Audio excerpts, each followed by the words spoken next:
Um, I was just going to say our meeting is being recorded. So if you wouldn't like to have your face front and center on a recording, because it will be posted to our YouTube page as well as our heragallery.org website, I would ask that you turn off your screen at this time. My name is Sonia Chukelski. I'm the gallery director here at Hera Gallery, and I've spoken with you all many times, and your exhibition looks amazing. And I want to say a huge thank you to our juror, Katherine Piccoli, who is here with us today from the Museum of Food and Drink in New York City. Before I get to speaking more about Katherine and all these amazing works that she's picked, we want to say thank you for everyone who came out to our opening reception on Saturday. We had an amazing time, an amazing turnout, and to celebrate this big hurrah, we also had our first ever sourdough starter race. So I'm going to pass the torch over to two of our board members, Chad and Vieira, to tell us a little more about this race. My name is Vera Levitt. I'm a Hera Gallery member, and we came up with this idea to do a race. And every time we talked about it, we laughed. Like I never did social practice project that was like this entertaining. There's something about the race that it's gonna be so slow and so boring. And yeah, it has this vocabulary of a race, and it just like for me, like seeing the exhibition and seeing the excitement, or not, maybe not excitement, but like there's something very tangible that about what you were doing, and there's something about touching when we can't touch. During pandemics, we can't touch each other. There's the dough, and I saw it in the show, and we organized this like elaborate thing, like try to like get it like exactly at 2:45, so it's fair, and measure it, and it's like really bizarre, like do the scientific thing while trying to like really do the race, be fair to all and everybody had this sourdough starter with the name. Like you would be surprised how important that is to name it and what it means. So it was really interesting experience for me to just like test how it goes. And we had this online component, so we had the computer there sitting there, and then like one of the starter didn't come all the way up, so I had to come at 10 p.m. to see like how it's doing, and it like finally emerged through the little hole on the top of that cup. And it was really like it was one of the most interesting, engaging projects I did, at least for me. I'm hoping it was equally engaging. If anybody want to start like sourdough starter race in your area, let me know. We work on this with Chad Self, another gallery member, and we talk about these starters because it was his starter that didn't come. So we talk about his name was Frodo, so we talk about it many times after in the evening, like how is he doing, like is he coming up, like he's gonna make it, like is he gonna make it. So it was anyways, so thank you for listening my very excited talk about the starters, and I'm hoping you'll enjoy this evening as much as we enjoy this starter race. Thanks so much, Vera. So now I'd like to formally introduce our juror, Katherine Piccoli. Katherine, would you like to say a few words and introduce our talk? Sure, thanks, Sonia. I want to say first how excited I am to like put faces to all of these beautiful works of art. It's really exciting to see all of you amazing artists here, and I can't wait to hear more about more of what you have to say about the pieces. As Sonia said, I'm Katherine Piccoli, the curatorial director at the Museum of Food and Drink and the juror for Dough. I've been studying food culture and history for the past 10 years, academically, much longer. I love to eat and to cook and everything about food. But I was really intrigued by several of the recurring themes I saw in the submissions to Dough, particularly nostalgia, connection, comfort, and embodiment. I think I'm not alone in associating food with those feelings. And I really, while I was reviewing the pieces, I was really reminded a lot of my own family and of my own history. There's a wonderful figure reminiscent of a puppet from Mr. Rogers' Neighborhood. There were the the moldy slices of bread that made me think about being sent to school with a sandwich accidentally packed on moldy bread. My great grandmother's gigantic pasta rolling pin from Italy, which sat in a dusty corner in the basement of my grandparents' house. Recently, like, you know, as we were starting to come out of the pandemic a little bit over the summer, going to have dim sum with my friends, somebody sending me a surprise box of donuts. All of those things really just came back to me very much while I was reviewing these pieces. Food is ephemeral. Cooking is a performative act, and eating is a consumed experience. A loaf of bread is different each time it's baked. A mere memory once consumed and intimately tied to our emotions and memories. I was impressed by the way the artists captured these moments in their work using vastly different mediums and forms, even bread and dough. Many of the pieces have a playful quality to them, and that really reminds us that putting our hands in dough can lift us during difficult times, especially during this last year and a half when connection was difficult and comfort paramount.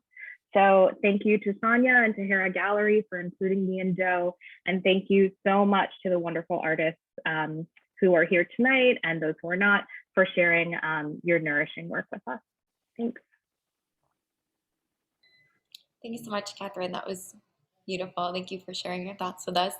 So here we go. We're going to jump right in. Here we go. We have Michael Andrick up first. I believe he's here.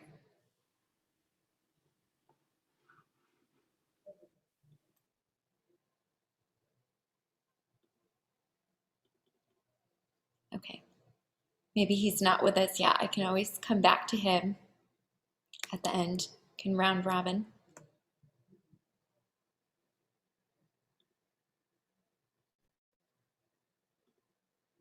Yeah, say, this is Michael. There, talk. Can you hear me? Okay, can you hear me? Yep, we can hear you now. Okay, well, it says on the screen Barbara Garvey, but I'm only Barbara Garvey part of the time. Okay. But anyway, would you like to hear about my pictures or? Yes, we would love to hear about them. Okay, well, this is a tribute to my Polish grandmother. I've done a number of paintings, including my Polish grandmothers. In fact, it's part of a series I've been doing for years and years called Selling My Own Grandmother. So anyway, Modigliani is one of my favorite artists, and my grandma's pierogies, can't beat them. I grew up in a Polish neighborhood in Rhode Island. I'm actually a Rhode Islander. I was born in West Warwick. Anyway, but I've been out west most of my life. And so this piece, yeah, I was really happy with the way it came out. It's kind of an appropriation art, by which I mean, it's not outright theft. It's doing a tribute to these different artists that I feel like I'm in the neighborhood, I put it that way. I always like Modigliani. So anyway, yeah, it's called Modigliani, Painting My Grandmother with a Plate of Pierogies. So that's it. And the other one, FDR and a tortilla. Well, you know how people oftentimes are seeing Jesus on a tortilla or on a piece of toast or something like that. So I thought, well, why not FDR, you know? Plus, when I got Social Security, I was really grateful, you know?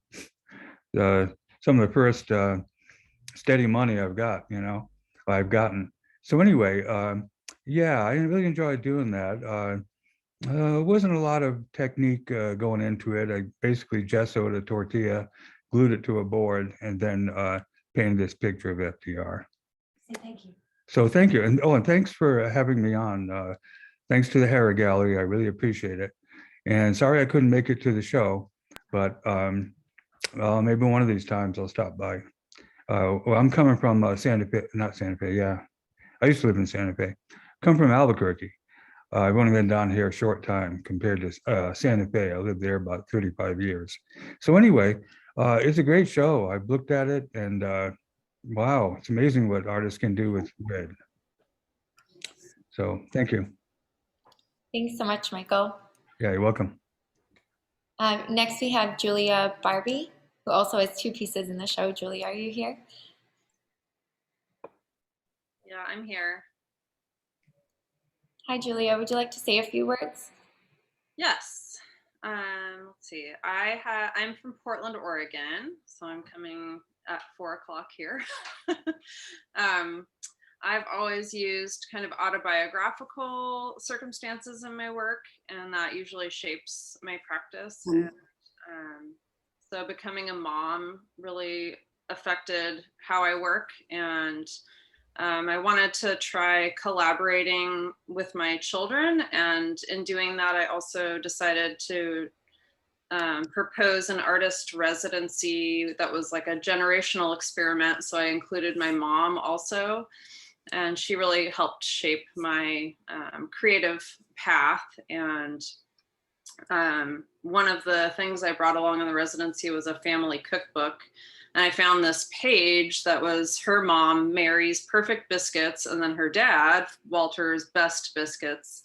And so we baked both types of biscuits on the trip. And then I asked her to make the ones that she has made. They're both of my folks are from North Carolina. So it's kind of this Southern tradition I grew up with.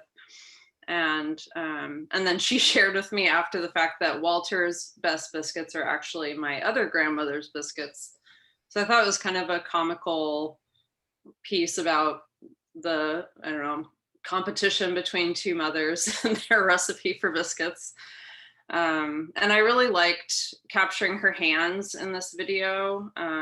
She's in her mid to late 70s right now. And I think just my nostalgia is seeing her hands make this over the course of every Saturday for my lifetime. And so it was kind of a nice tribute to have her hands captured in this way. And I noticed that as a theme looking at the show, that hands working with dough was a really prominent thing. And so I thought that was a nice cohesiveness to it. So I want to say thank you for including my work as well.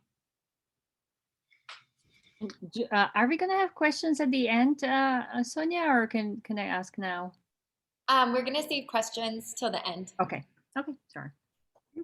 So hold on to it for just a little bit. Let's see. Next we have Lorna Barth, and I believe Lorna is here today as well to say a few words about her piece. I'm right here. Can you guys see me? Okay, I can only see the other speaker. We can see you and we can hear you great. Okay, excellent. Well, I was working with sourdough during the pandemic, and I do make my own sourdough bread all the time. But I have this abundance of sourdough. I mean, you know, you just have it and have it and have it. And you have some discard and you have this stuff just growing everywhere. Well, you know, when you drop some on the floor and you don't clean it up right away, you find out that it's an incredibly hard substance. It's insanely very, very sturdy. And so I decided, well, I'm going to go play with it on my art. And this piece, it was telling me what to do when I was putting it together. I couldn't make it do anything else. And so I just pour the sourdough starter on a board, and I recycle almost everything. I use recycled materials, and it bends and molds and bubbles and lifts, and then it hardens into this really cool thing to work with. And if you pour things on it, the surface tension of this material is insane. It's like it won't go anywhere. You have to push it. It doesn't flow. Liquid on top of this medium doesn't just go. You have to really work with it.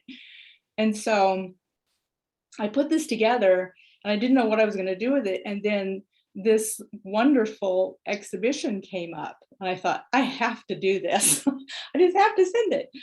And so I'm going to show you what the board looks like when you pour the sourdough on it.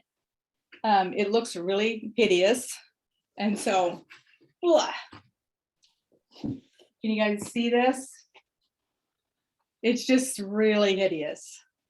but it bubbles and warps and does all sorts of interesting things. So this is mixed media, and the sourdough will respond to almost anything you want to put on it. So thank you for, letting me be part of this exhibition. It's a wonderful, fun, enjoyable thing to look at. I've looked at it 25 times just to look and see all the cool art that's in there. Thanks so much, Lorna. We're excited to have your work in here as well. Thank you. Next, we have Heather Binder, who is not here with us today, so I'm going to read a statement that she sent along. Heather says, "My grandmother loved baking. She was a cake decorator, and you knew it was going to be a good visit filled with crunchy frosting if Grandma Yola had a cake to bake for someone's wedding or other event. Her roses had to be perfect, thus her mistakes were the reward my brothers and I looked forward to. Watching her make the flowers was magical, but eating them was like a dream. Every year at Christmas, she would arrive with a large platter piled high with freshly baked cookies, all the Italian ones, all of them. The ones with the prunes, the ones with the white powdered sugar, rum balls, macaroons with the cherry, the list goes on. Of course, I had my favorites, and one such bit of loveliness were her melt-in-your-mouth pizzellis. Those had a plate of their own. After she passed, my mother had her pizzelli iron for many years. A few years ago, my mom passed the iron on to me."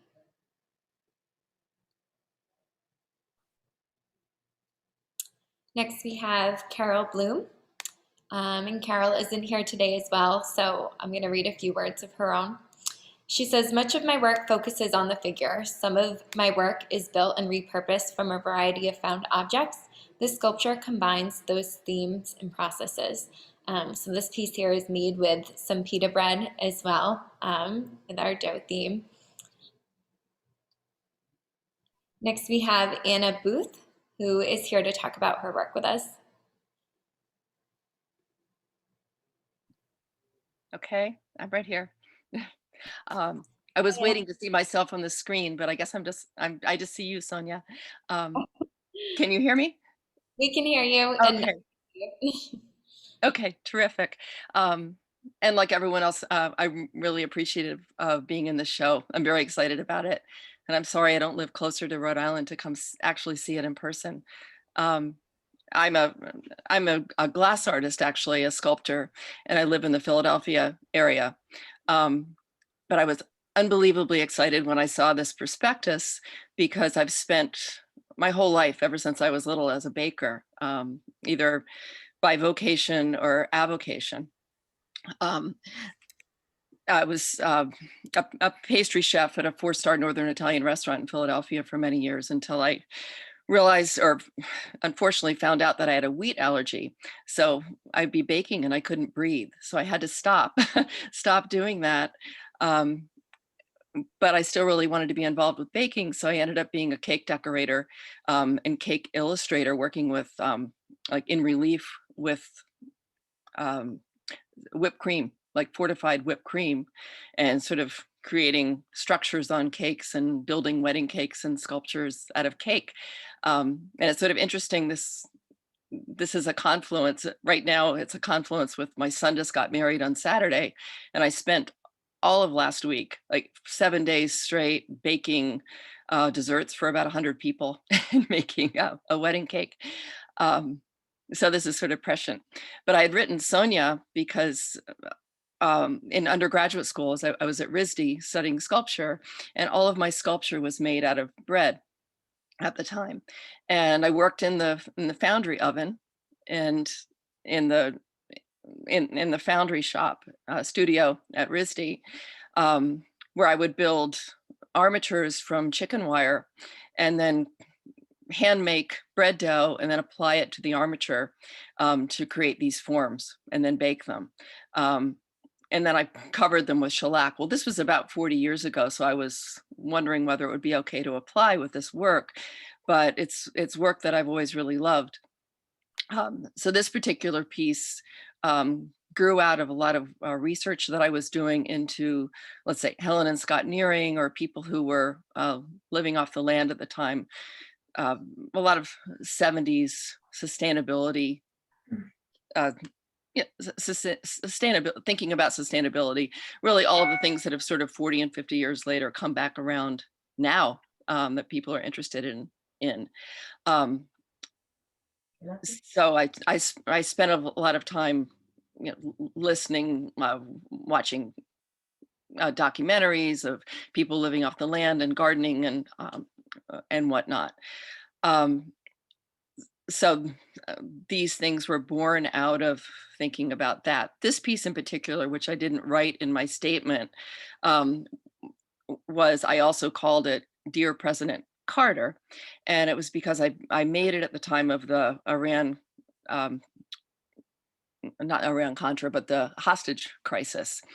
And I was also sort of an advocate, or I should say an anti-advocate of nuclear energy, and thinking about Hiroshima and just sort of what could happen if something went wrong with the nuclear power plants. I mean, all very dated stuff, but this is what I was thinking about at the time.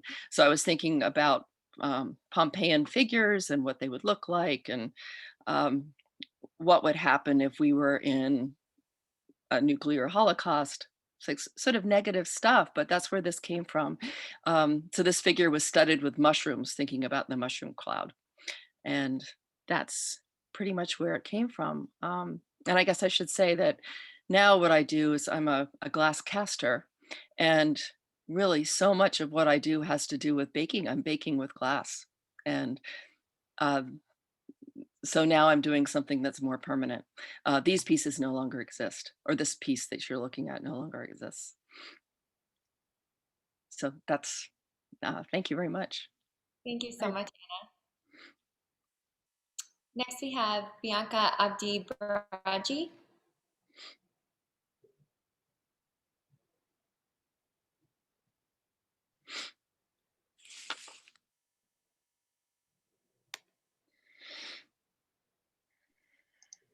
Hi, everyone. Can you hear me? We can hear you. Okay. Hi, everyone. Thank you so much for having me in the show. Thank you, Catherine, for curating. And thank you, Sonia, for doing this, because I couldn't make it to the opening. So I'm really excited to see everybody's work.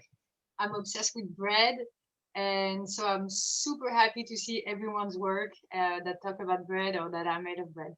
So my name is Bianca. I'm a French-born artist. I was born in France to two migrant parents. My mom is from North Africa. She's a refugee from the Algerian War of Independence. My dad is American, so I'm French-American. That's why I'm here. So most of my work deals with the idea of trajectory and subsistence, and it talks about fragile structure. So when I saw the open call dough, I thought about it also in terms of money, because dough in slang means money. And I actually did a piece priorly that was an installation that was a 4x4x4 foot dice. So that was a bigger version of this project. And I made that piece especially for the show. So it's a small version of it. And for that one, I thought of putting the inside of the bread outside, where you see all the fragility, all the cracks, and all the bubble on the outside. And the inside that it's more rough, like the outside of the bread, is in the inside of the dice. So you can actually peek in the holes and look inside it to see all the patterns and everything. And so basically it's a dice made of bread that's standing on one corner. So it kind of alludes to the idea of motion, of something falling. And 5 sides are number 1, only one side is number 6. So it talks about the odds of winning or not winning. So it talks about the idea of determination, of fate, of social ascension. So it talks about all of this. Yeah, so I'm looking forward to respond to any of your questions at the end of this talk. And thanks again, guys. Thank you so much, Bianca. My Next pleasure. we have Eddie Bruckner, who is not here with us tonight. He says my artwork touches upon the theme of dough in an unconventional way. To me, dough can mean money, dollar signs, imagery of wealth like diamonds, dough baked onto Oreo cookies, etc. And the illusion of mosaic tile as a visual link of happiness, love, and the beautification of physical space. My artwork is about having fun, bringing a smile to people's faces, and at the same time providing a unique way of experiencing some of our most familiar objects, places, or people. My work focuses on lines, shapes, and the integration of an illusion of mosaic tile. I create an illusion of mosaic tile that provides cohesion to my body of work and serves to provide balance, repetition, movement, and other elements of strong artistic design and composition. I often think about the mosaic element as confetti to further my goal of conveying fun, exhilaration, and happiness. The mosaic patterns add life and positive energy into my work. Next, we have Patrice Burkhardt. Patrice is an American impressionist. She explores color and light while utilizing traditional glazing techniques. This creates a soft tonal haze of memories being recounted. This impressionistic painting was realized from a photograph taken at the Morning Call Cafe in New Orleans. When the waiter set everything down at my table, it looked good enough to eat. And I just have to say quick that this was the first entry entered into the show. So I think it's really exciting and nice that it's here with us in person. And made it all the way through.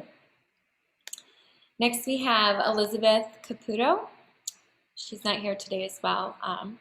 She says, bread, it's your family's favorite recipe that you know, you will not give to anybody. The better the crust, the better the bread. For some reason in today's world, bread seems almost decadent, like a special delight you can't wait to receive.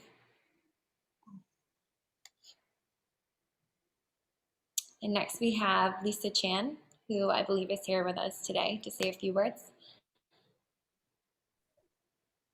Hello. Hi, Lisa. Hi, my name is Lisa. I'm from New York, and I grew up in food. My parents had a Chinese restaurant, and I'm a pastry chef now, so more food in my life.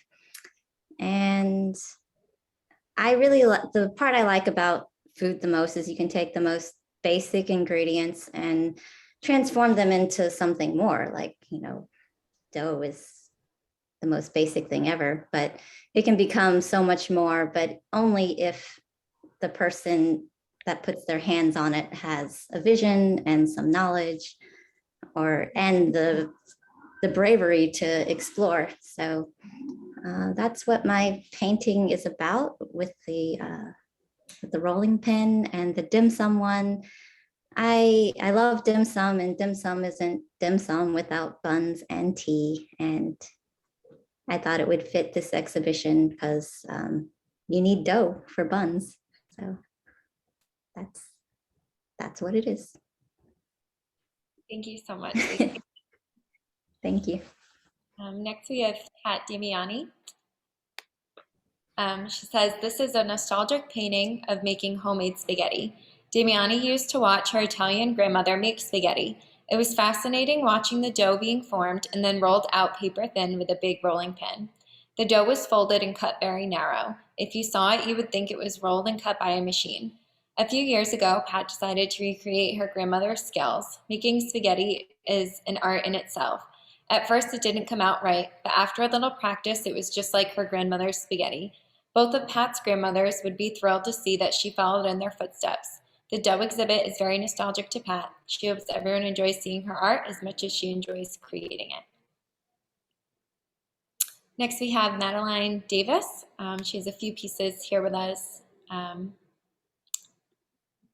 So Madeline, you can let me know which ones you want to talk about first, and I'll flip back or forth. I can talk about the belt first since you have it up. Great. Hi, I'm Madeline Davis, and this is Life the Threshing Chain. It's a concho belt, and it's made out of bronze and leather, and each of the wheat conchos was cast from a master copy that I carved out of blue wax, cast in sterling silver, and then did wax injection. And the back of the conchos, there's etched chain detail because the bulk of my body of work is about bread, and also about baking and just the ritual of bread, the community of bread, and everything in between. And I was reading about how wheat is threshed, and it reminded me of how sometimes it feels to be living life. And so I wanted to call it Life the Threshing Chain, because at the end of the day, we all suffer together in community, and eating bread together is one way that we can all come together and just feel that sense of community. And then I also have 2 ceramic plates because along with metals, I also do ceramics. And they were a part of a larger installation that I unfortunately, I'm near Rhode Island, I'm in Ohio, but I wouldn't have had time to come and install it. But it's from a large installation called the Table of Life. And it was a whole installation of ceramic objects, and I made like, I think 3 loaves of bread, and I had people come and just take what they needed. And so again, the iconography of wheat just brings back that idea of community and the history of wheat and what it holds, because I think it holds more weight than people realize and how important it is. Thanks so much, Madeline. I'd love to see this full installation in person someday. Next, we have Christina Dietz. Hi, my name's Christina Dietz. I'm from Central Pennsylvania, but I'm living in New Jersey right now. Thank you for having me. So in my work, I'm interested in positioning food and food production in close proximity to the body, and I often explore themes of self-worth, labor, and value. A lot of my work has some unsettling intimacy as I draw attention to the labor by making their physical body more evident in a process. So with this piece, like a lot of other people, I got involved with sourdough during the pandemic, and the idea came from the fact that my sourdough was taking so long to rise because our house wasn't warm enough to make it rise quickly. So this piece is a wearable glass fabric and sourdough sculpture. The device positions a sourdough mixture close to the carrier, allowing your body heat to create a comfortable environment for the starter and dough as it proofs. So I was interested in this idea that maintaining a sourdough starter is a symbiotic process as you exchange care for sustenance. So the wearer provides the dough with a warm body, and in turn, it feeds them. So the belt consists of 1 large glass vessel and 1 smaller vessel, both with attached cloth lids that protect the interiors from bugs or stray body debris. When first developing your starter, it can be fed and maintained in the larger vessel for approximately 7 days. At this point, if it doubles in size within 4 hours of feeding, it can be transferred to the smaller vessel on the back. So now you can take your bread recipe and mix it in the larger vessel. So this dough will be held in there for proofing and rising.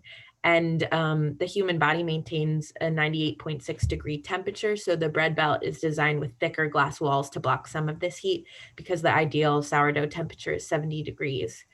This piece is also an aid to yeast foraging, as the mixture of flour and water captures wild ambient yeast from the air and the wearer's own body. So in the end, a site-specific loaf of bread is produced that reflects both the identity of the carrier and the environment in which it was produced. Thanks. Thank you so much, Christina. Next, we have Orna Feldman, who is not here with us today, but she wants to say, I explore the use of raw and organic elements along with the fabrics and textures to bring out a sense of the complexity and mystery inherent in nature and human experience. Through monotypes, silk screens, and copper, wood and photo image etchings, my process and intention emphasize biological form, spontaneity, and fluidity, dynamics that resonate with the feeding, fermentation, and expansion of dough into life-sustaining bread. Next, we have Gabrielle Ferreira, who I believe is here today to share a few words. Hi, Gabrielle. my name is, thank you so much. My name is Gabrielle Ferreira. I'm an artist and textile designer living in Providence, Rhode Island. And my process really starts with experimenting with different materials and writing. And most of my work, the writing is about stories from my past, stories that have been passed down through my family. And largely those stories are about food and cooking, which is really interesting. I grab lots of colors and ideas for textures from these stories. And as I'm experimenting after I write, it's really about like just exploring different colors, tracing, painting, drawing, folding and cutting and manipulating the surface. My goal in my work is to really look at different spaces from these stories or spaces that I'm living in currently, and try to have my work manipulate that space and kind of translate a story onto the surface. So in this piece, it's an experiment. I like to call it an experiment. And I'm really I used a photograph from my past or passed down through my family, and wanted to kind of figure out a way that I could tell that story, a story that I didn't truly experience, and kind of translate the time through different manipulation of paper or color. So here I'm really using just simple tracing paper to kind of translate the idea of time through that crinkly texture. And the colors really come from those stories that have been passed down. So the place that this piece comes from is my grandmother's home. And it really, for me, the colors invoke that space and that time. So that's about it. If you have any questions at the end, I would love to answer them. And thank you for including me in the show. It's a wonderful show. I can't wait to see it in person. I couldn't go to the opening, but I'm very excited. So thank you. Thanks, Gabrielle. We're excited for you to visit as well. Next we have Robin Halpern-Reuter. Robin, are you with us? Hi, can you hear me? We can hear you. Yep. Hi. So these pieces, oh, well, Sonia, do you have a piece of a picture of the dining room table? I do, yes. In here. Okay, so these pieces come from a long history on this table, and I inherited a dining room table that I thought was and chairs that I thought was really ugly, but I couldn't get rid of them because my grandfather's company made them. And so I kept looking in magazines. This is like 40 years ago. I kept looking in magazines to see, well, what do you do with the dining rooms? And every picture I saw had food on the table. So I decided that was the answer. And so I started collecting fake food.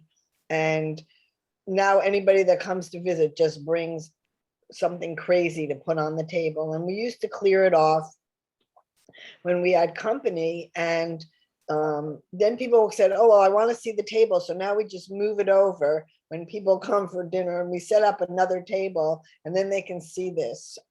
Anyway, oh, Sonia, can you go back to the pictures that I made? Oops. And so a friend of mine called me and she said, oh, you have to do something about this show. You have to. And I thought, well, I can't make a painting that quickly because most of what I do is painting. And then I thought about Dunkin' Donuts, and Rhode Island is the Dunkin' Donut capital of the country, I think, the world. And I thought, well, this is dough, and you make a lot of money when you own a Dunkin' Donuts franchise, but also it's made of dough. And America runs on Dunkin'. That's their tagline. So I went on Amazon and I got this whole display of fake donuts. It came in a little case that fit exactly into the Dunkin' Donuts box. And then I got 2 boxes, 25 cents each, of Dunkin' Donuts boxes. And I littered everything and I made fake money to go in the cup. And I got a latte, and then I made the fake money to go in there, and just went really whole hog decorating it and had a terrific time. And then this painting is one of the pies that's on my dining room table. And then I copied the spoon and the fork, and then I painted all around it and glued stars for All American Cherry Pie. And my work is just to be happy and have a smile, and makes me feel good, and it's there to make other people feel good. Thank you, Robin. Thank you. Next we have, he's not here today, but these works were inspired by during a long stay in Mexico. Miguel turned to making tools for bread making by analyzing the touch points where tools would improve the process. Inspired by a viewing of artisanal bakers in Mexico, he identified techniques that would inform his designs. The final designs are handcrafted mahogany bread tools in keeping with the artisanal bread making process he practices and is inspired by.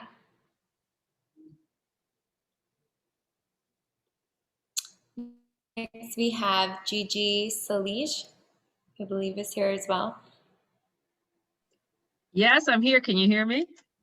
I can hear you. Hi, Gigi. Hi. I want to thank you all.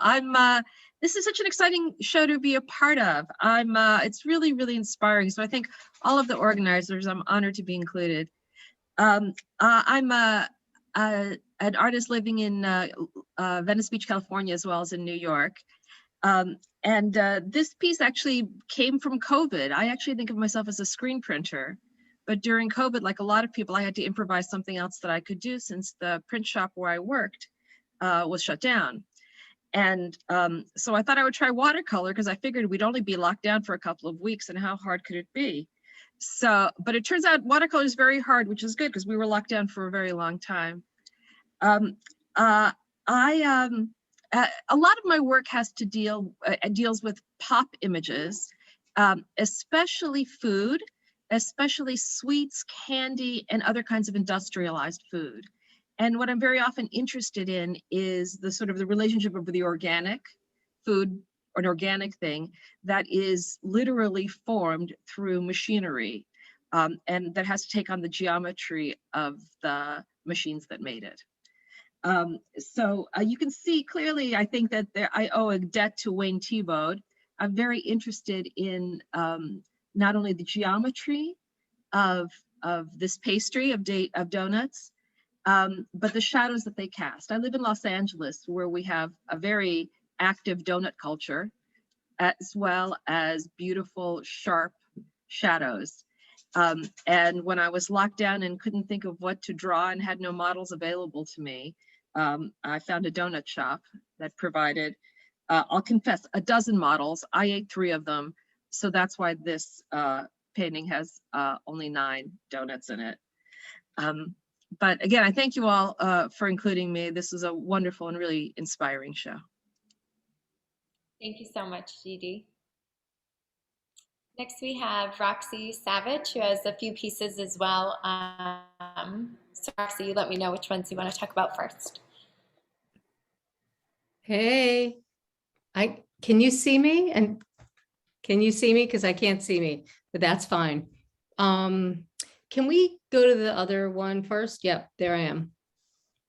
Okay, so when I found out about this show, I immediately thought of Wonder Bread. I went directly to that place, and I'm an interdisciplinary artist, and I work with food, and I work with time-based media, and I just started working with a platform called Playform, which is AI. So part of my practice is working digitally, but also to create these images, I have to create collections of imagery. So this work was basically created with a machine. I fed the machine bread and butter, and it came out with these incredible images, which I appreciate so much to be able to showcase in this exhibition. But we can swing back to the other work. Which I love that piece too. So this is a piece that was born out of COVID. A very large part of my practice is called smash mold. I embrace the fact that the kitchen is a women's mold, but I also want to resist that. And so during COVID, I would travel to a place called Savers, and I would put my mask on. And I started to notice that people donate lots of pans. So I started collecting these types of baking pans, as well as baking pans that are like character molds. And so one day I just started to install them in my studio, just as I would a series of paintings. And then just out of force of habit, I just started banging on them. And it just sort of was this incredible evolution of this piece of artwork, and it became a work called Bread with a Side of Sound.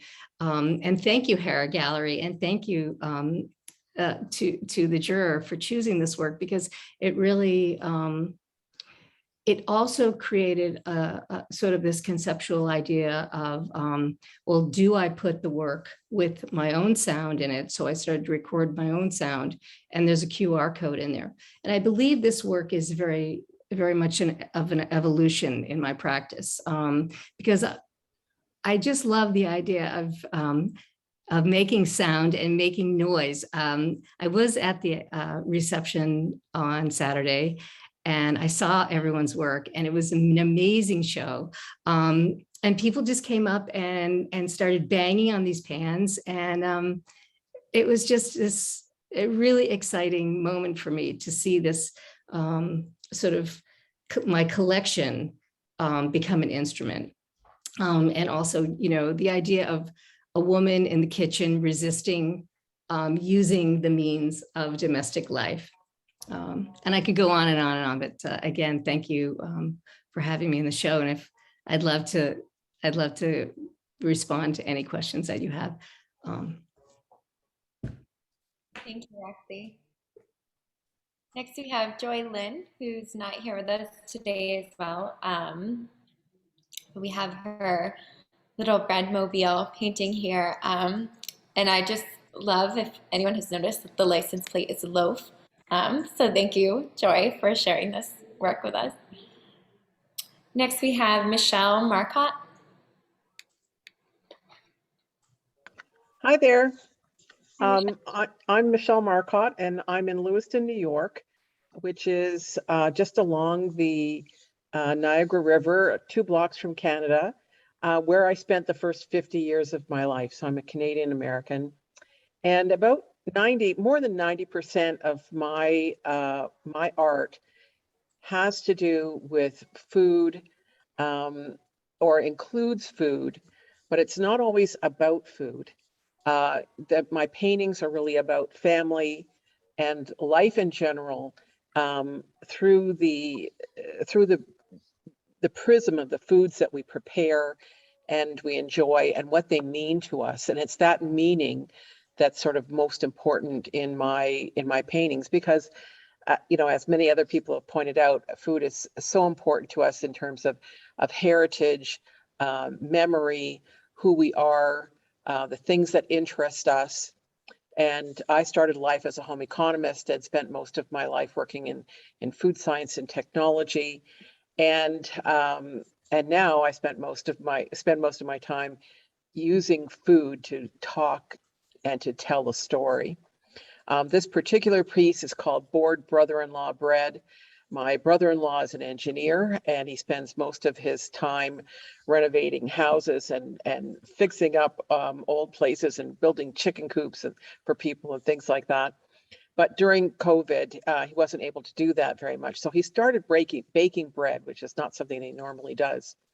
And I was really seeing, especially the way my sister sent me the photo that looks sort of like this. And I was so struck by the roughness of his hands and this soft, poofy, unbaked bread, and how very neatly he had lined up the tomatoes like an engineer would. So I had her take a number of different pictures of him holding this bread out like a gift. And in my mind, a lot of the cooking that people do for each other, for their families, is a gift. And it's usually women doing the gift giving. And in this case, I was very struck by my brother-in-law's hands and this bread that he made and was presenting so proudly. So that's what this is about. I did this in 2021, and I've got a whole series of paintings that came about in the COVID time period that talk about isolation and the things that we did while we were at home. A lot of them have to do with making jam and the jam that I made and what I created in terms of cooking over that time. So my website is michellemarcotte.com. And I was very excited to be involved in this show. I think the pieces I've seen are so interesting, so amazing. And it's nice to be in such good company. So thank you very much. Thanks so much, Michelle. Next, we have Judith Moutmany, who I believe is here and is going to share a few words with us. Yes. First, I want to say that when I came on Saturday to the opening, I found the show just delightful. The humor, the pathos, everything about the work. Each piece is so different, but, and if you'll pardon the pun, it was all very uplifting, which for me was in stark contrast to how these pieces came about. I'm a street and fine art photographer, and I thrive on visits to cities to visit family and friends from Dublin throughout the whole east coast of the US. And of course, when the pandemic came, all of that was taken away. So that was a major loss. And then the virus infected my 94-year-old mother, and she died from it. So it was a time when I couldn't get out into the street with to do my photography. And it was a question of, well, what do I do now? I started to remember, well, when my adult children were young, we would bake bread together. And, you know, we belonged to a food co-op, the whole 9 yards. And I said, okay, well, I'm going to try that again. And like everybody else, I started my first sourdough starter and had some moderate success. And it just felt so good to get my hands back into living dough. It fed my soul, and also it fed the family. I did decide, okay, well, maybe I can get back to my photography. And that's when I started to chronicle some of the story of making this dough. What happened was, unfortunately, my sourdough starter escaped. It just totally outgrew its space, and it just got all over the place. So I lost it, and I was feeling very guilty about that. But then Saturday, when I was at the opening at Hera, I learned that everybody else names their sourdough starter, and I hadn't. So I think, well, maybe that's why it left. So now I'm going to try again, and this time I am going to name it. So we'll see what happens. Thank you, Thank Judith. you for having me. You'll have to keep us updated on your sourdough. Next, we have Judith Cloudsner. Hi. Hi, Judith. Thanks so much for having me. It's really exciting to be a part of this show. I think I may be the only person who didn't start making sourdough bread during the pandemic. I've still never baked bread in my life. I find it very impressive. I like eating bread, but I don't bake bread, I sculpt bread. So these were actually the very first pieces in a body of work that I've been working on for the last year now, or about a year, where I am looking really closely at things that people see as ruined in some way. And it's really satisfying to me to spend a lot of time and energy and care recreating things that are usually thought of as ruined. And I think a lot of my way of looking at the world and seeing beauty in things really comes from sort of originates with bread mold, among other things. But my mom was an elementary school teacher for 36 years. I think I'm getting that right. I think that she is attending this. And so if I got it wrong, I will find out. And started out as a science teacher.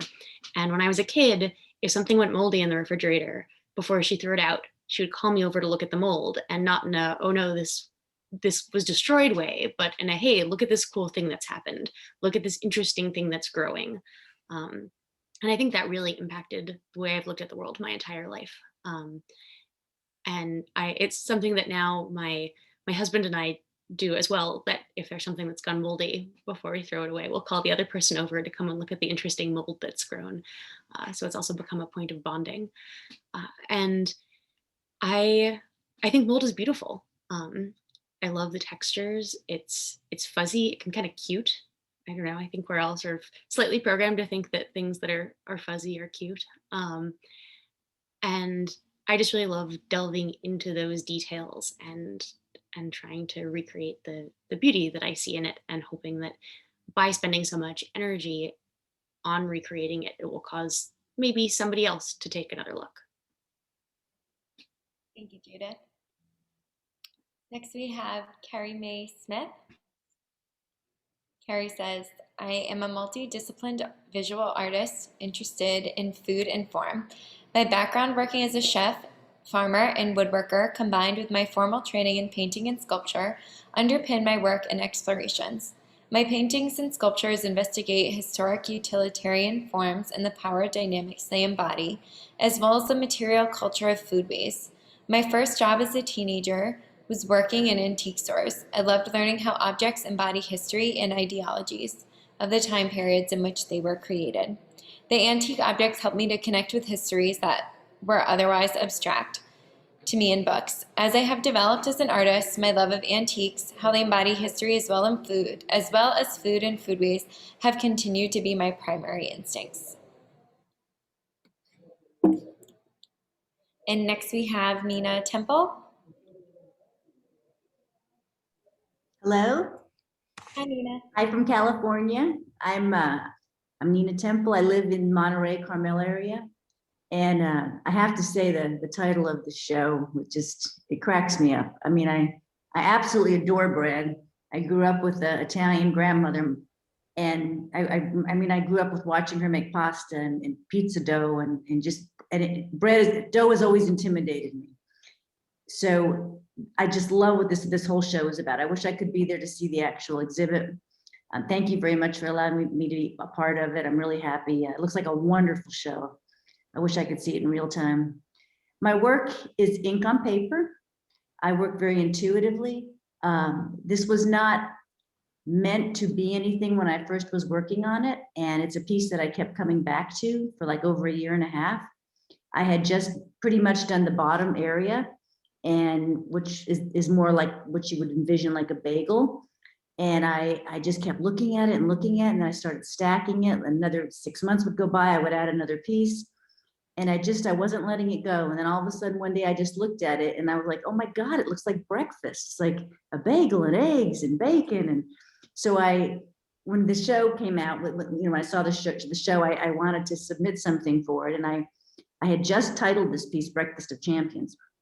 And I thought, oh, this might be appropriate. This might actually work. I don't do a lot of things that are indicative of food, but I love food. I love dough. I eat a lot of bread. And I'm always going to eat a lot of bread.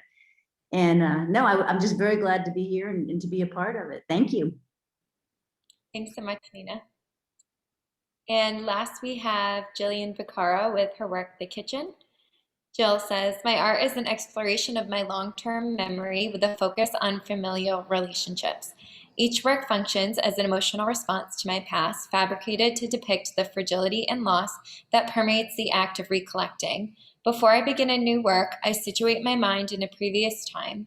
I bring myself to this place through writing, reminiscing with loved ones, navigating through souvenirs and familial archives, and revisiting significant environments from childhood and my adult life.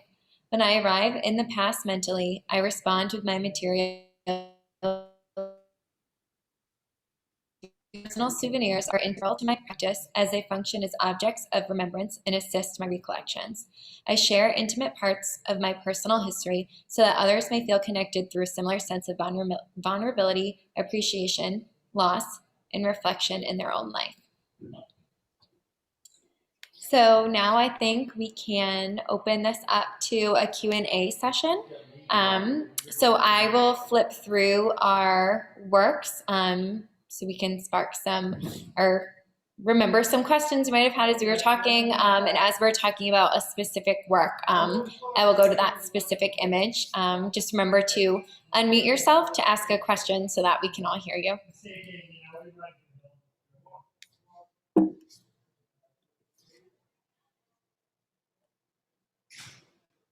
I'd love to say first, going back to Robin's work with the Dunkin' Donuts, and especially in comparison with Gigi Salige's. I mean, these donuts are so different, and to me, looking at them, when I see this Dunkin' Donuts, I mean, the donuts look plastic, but they also look like they could have come out of the drive-thru at Dunkin' Donuts, and I think of this consumerism and all the plastic that we are always ingesting, and how like people are making money off of killing us. But then when I see these donuts, I think of like the warmth of like being in my grandmother's house and making homemade donuts and like just this like wonderful childish like home baked moment. So I really appreciate that this show is bringing all of these complexities around food and dough and these heavy narratives together in this really whimsical way. It's very nourishing. So thank you all.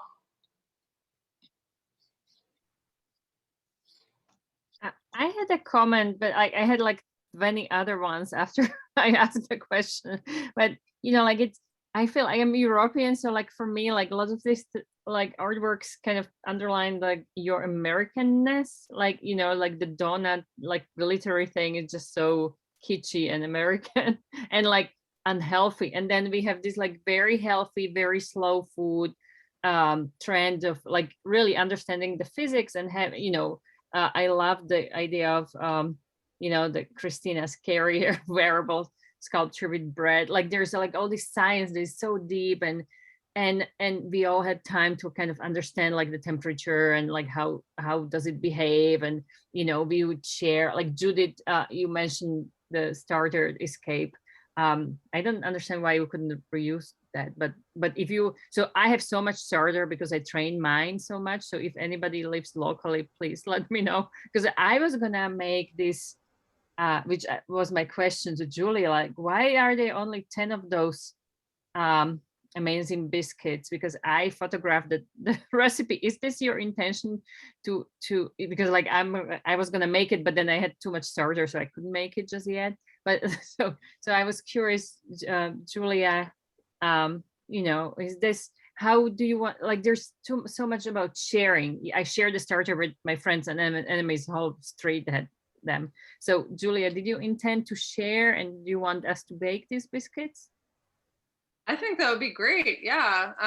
This was just my mom's recipe. So she shaped them, I think, according to how she traditionally makes them. And she's usually just making them for my mom and my dad right now. So I don't know that I'm sure she would make more if she had people to share them with.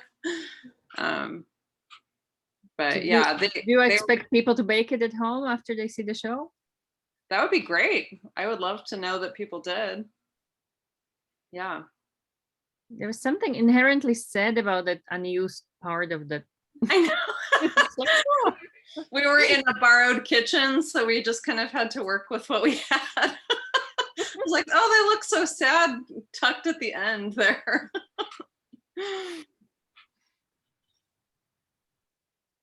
Yeah, it's like, you know, like for me it's so amazing to watch everything, and you know, talking about mold being cute, like I think this was really surprising. And also Nina saying how the exhibition title cracks her up, so there's something, you know, like there's so much layers, so many layers of meaning here. You know, I was, do we still have Katherine from the juror? Katherine Piccoli here? Yeah, I'm still here. So how did you read it, Katherine? Like how does your perception of the exhibition, you know, like did it change after you saw all these artist talks, or? Yeah, you know, it was funny when I was reviewing all of the works. I really felt a joyfulness coming through, and I heard that again tonight. You know, for me, thinking about dough, thinking about any food really, you know, I love the gamut, right? From the Oreo and the Dunkin' Donut to the, you know, made by hand, the way my grandmother taught me, you know, piece of bread. And so for me, it was really finding all of those bits, and I'm looking at this Joy Lu piece again, like just the whimsy. There were so many whimsical entries that I think, you know, I don't remember who pointed it out, you know, but after the year that we've had, that there was still really that joy and that whimsy that came through. It was delightful. It made me really excited. And I'm coming to see the show actually in a couple of weeks. I'll send you an email, Sonia, and let you know when, but I'm really, really excited to see it in person. Great, we're excited too.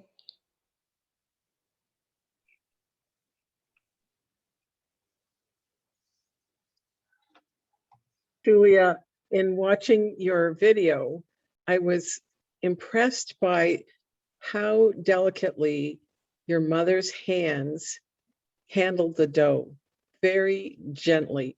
When you watch her work with that, it's sort of a very loving, caressing kind of thing that she's doing with the dough. And I mean, I am not a good biscuit baker myself. I have watched a number of videos about people making that, and the best biscuit makers, they really handle this dough with such gentleness. And I thought it was sort of mesmerizing watching her form these biscuits and then pat them so gently. That was really nice to see. There's a lot of pieces with hands in this exhibit, and how important hands are. There's a lot of foods that are not made with very much human hands attached to them, but these products are. It's really neat.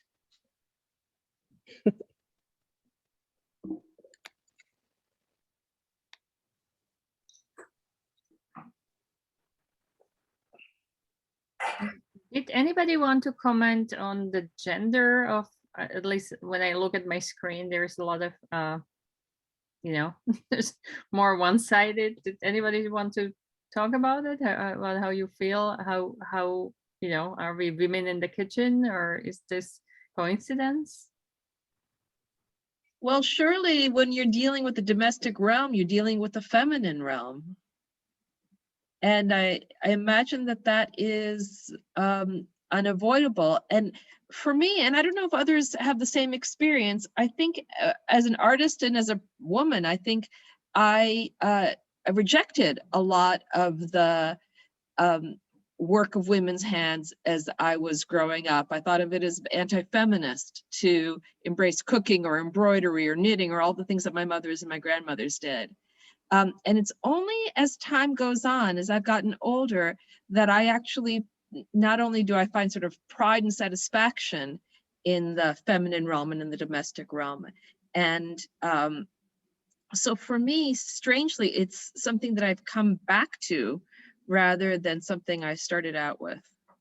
I don't know if anyone else has had that experience. I just wanted to share, picking up on what you're talking about, Gigi. I always wanted to be fairly rebellious. And so when you come to see the show and you bang with the baguettes, there's something really exciting and really empowering about that, which I kind of loved.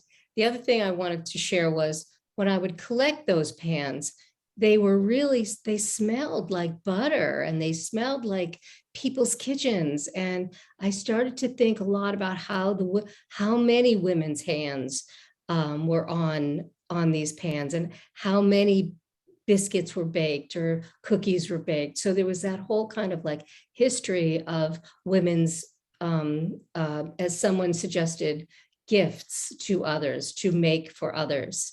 And yet I'm kind of turning it on its head using baguettes as a drumstick, but still the idea of using the domestic for sort of to create with was a very exciting prospect as well.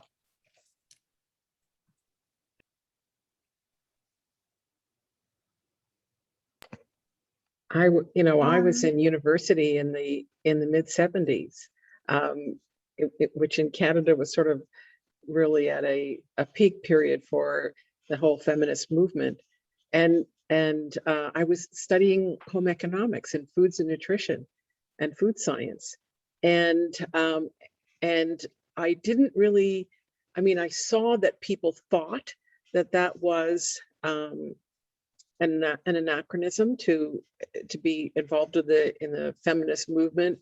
And in the second year, I won the Dean's Award for my involvement in the feminist movement, but still staying with the importance of food and nutrition and the things that go on in the kitchen, and really because it was a very female environment where a lot of women exhibited a lot of strength of character in sort of giving of themselves rather than just taking or sort of being in a more male environment. And there was nothing wrong with being in either the feminine environment or the male environment. There was something wrong in trying to take that away from women. So yeah, it is an interesting juxtaposition that it is still, after all this time, really the home kitchen environment is still really a feminine environment. The industrial chef restaurant environment is still a male environment, and that's an oddity. It's one of the reasons I really appreciate this show, because by tradition and history teaches us that what is feminine is devalued. Low value is put on the things that women do and women make. And so I'm actually very appreciative of taking this creation of the feminine realm, the baking of bread, the making of pasta, cooking in general, and elevating, and not just at the representations in fine art, but just elevating it as a subject rather than trivializing it, glorifying it. And for me, like, Hera Gallery is one of the oldest co-ops in the United States, started in 1974 by few women in the area in Rhode Island that decided that they just had enough of male artists exhibiting. So like having, continuing the tradition, and it's still mostly women run exhibition space, continuing the tradition is, this is kind of like, we didn't say that, but it happens to be this like cozy environment for the art that kind of reflects that tradition.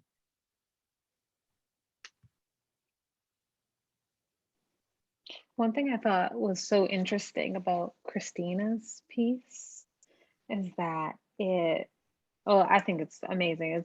It's such a struggle to make sourdough, especially in the winter.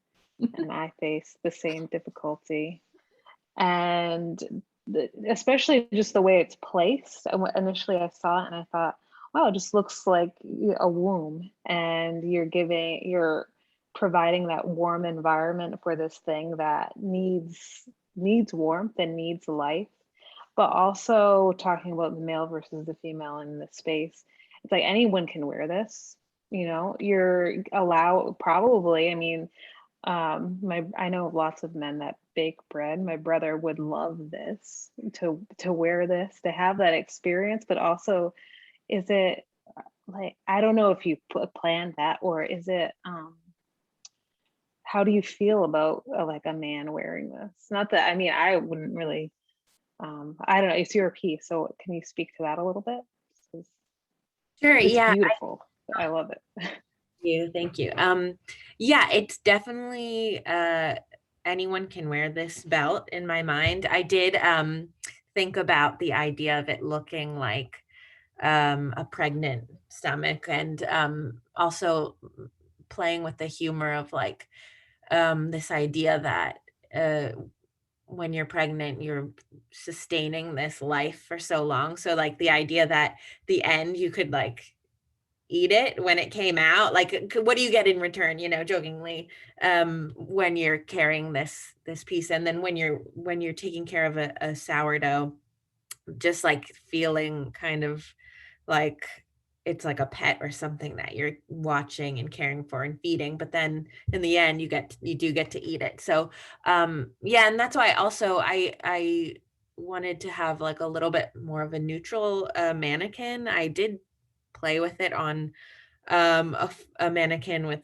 like a smaller waist and breast that like appeared to be more female, but I thought it was nice to balance like the image of me wearing it as a woman identifying person, and then like the mannequin that's a little more neutral, because really anyone in my mind could wear this. But yeah, thanks for the question. Christina, what was your sourdough starter name? Oh, Scobretta, because I had also dabbled in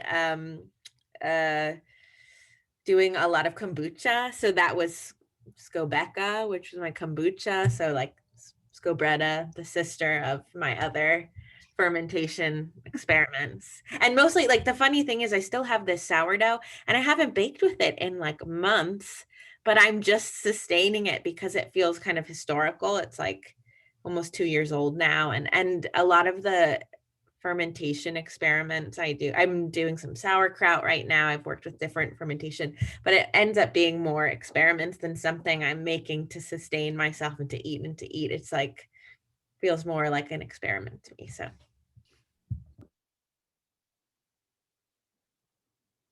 there's a good name, Judith, if you need a name.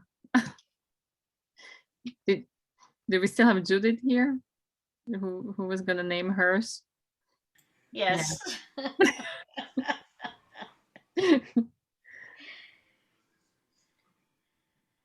So what is it gonna be, Judith? Oh, I think I'm probably going to have to see what it feels like.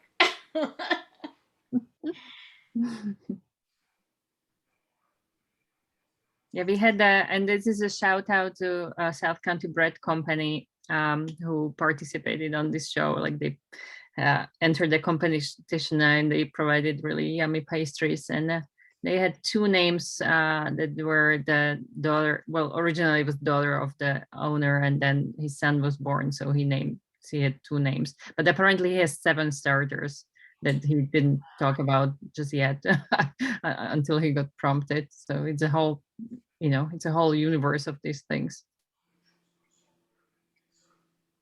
I wanted to point out, going back to, we were talking about women in the kitchen and the hands and the labor of all of this food and that giving and providing. And so many of these pieces, which I didn't know until this artist talk today, were inspired by grandmothers and how important that is. I mean, we started off our first artwork talking about grandmothers.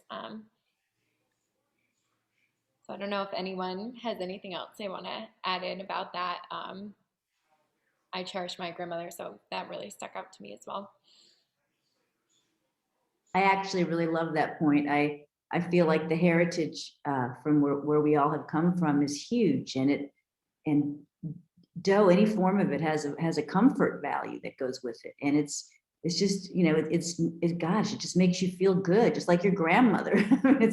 It's a wonderful thing. I just love this show. I wish there were more shows that dealt with the things that every day or the things that we grew up with. And maybe it's the timing coming off COVID. Maybe it's just like the perfect timing, but I just love it. I mean, the whole thing just makes me laugh.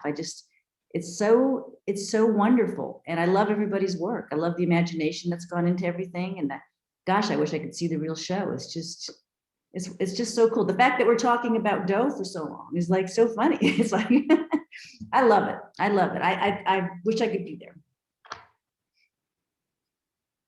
think I didn't get to say before that I found the exhibit to be both refreshing, it was exhilarating, exciting, and I'm thrilled to be a part of it. Absolutely. We're thrilled to have you all. We have about 5 minutes left for questions, if anyone else has some lingering. Maybe Sonia, you could tell us more about the Hera Gallery and your program, and your exhibiting program, and things like that. I mean, I'm not from Rhode Island. I've actually never been in Rhode Island, and I had to look you up on the map where in Rhode Island this was. But so tell us a bit about the gallery and your exhibition program and how you operate. Yeah, so we started in 1974 in this small town, Wakefield, down on the coast of Rhode Island. We're not Boston, we're not Providence, we're not New York, but we have a lot of artists and a lot of women artists. Which I think Vera said earlier, we're kind of done with all these male exhibitions, and they put up this woman-run, artist-run co-op. And so we've been going pretty strong for almost 50 years. Sometimes it's a miracle. Right now, it just seems like we're really nourished with all this dough and blessed. So I started here in March as the director, and I've been an artist member since 2019. I was reading an article for my graduate program by Lucy Lippard, and she was talking about this amazing place called Hera Gallery in Wakefield, and I was like, I live a town over from here. How have I not been here? So I went and visited and saw that everyone was amazing, and I joined as an artist. And there's about 20 other artists run as well. We're all volunteer run. So yeah, everyone's great. We have 2 national juried exhibitions a year. So our next call will be going out in the winter, probably early January, and it's going to be about aging. And then so we do one in the spring that will be around April, May, and then we do one in the fall. The rest of our exhibitions, we do one either curated or invitational exhibit in the summer, and then we have our artist member shows throughout the year. Interesting.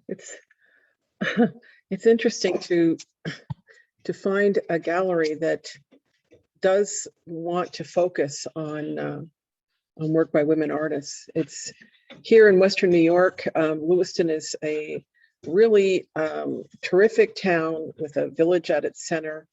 Because it's on the Niagara River. It's a historic village. It's very high number of tourists. We have Art Park here, which is a state park full of large concerts during the summer. And there is no art gallery. There is no place that local artists can exhibit their work.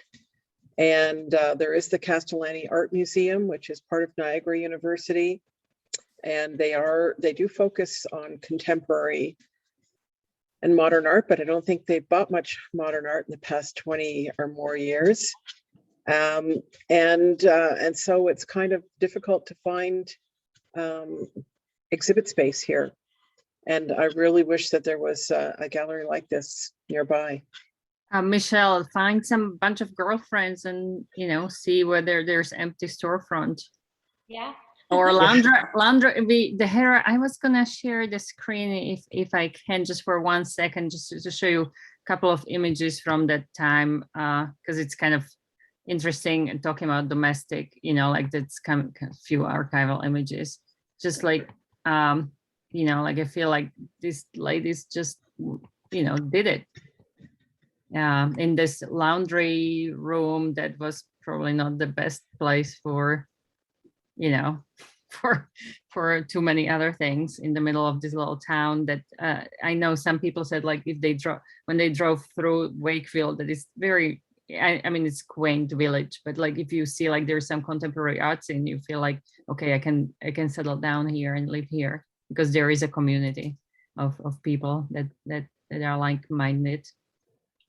Now there are a lot of artists in this area. I mean, we're right near Buffalo, and I'm a member of the Buffalo Society of Artists and the Buffalo Niagara Art Association. We do exhibit a lot as group exhibits and moving things around, but haven't really found an easy place to consistently exhibit my work or to exhibit my work without a huge cost involved, because the galleries, a lot of the galleries in Buffalo, you can book exhibit space, but it's going to be $500, $700 or so, which is crazy.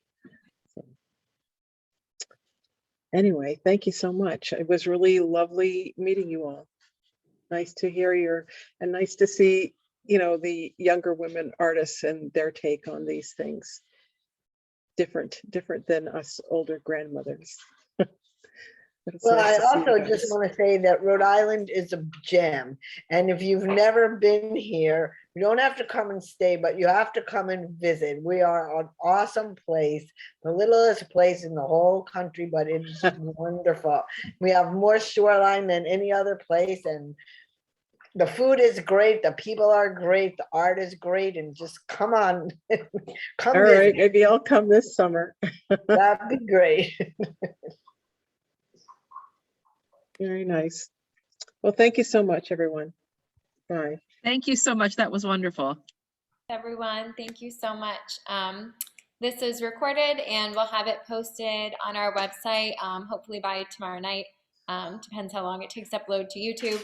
But my goal is tomorrow night. So if you want to share that with friends and family, and thank you everyone for this great discussion and really inspiring exhibition. Thank you. Thank you so much. Thank you, Sonia, for hosting. Thank you. Thank you. Thank you, everyone. It was great meeting you.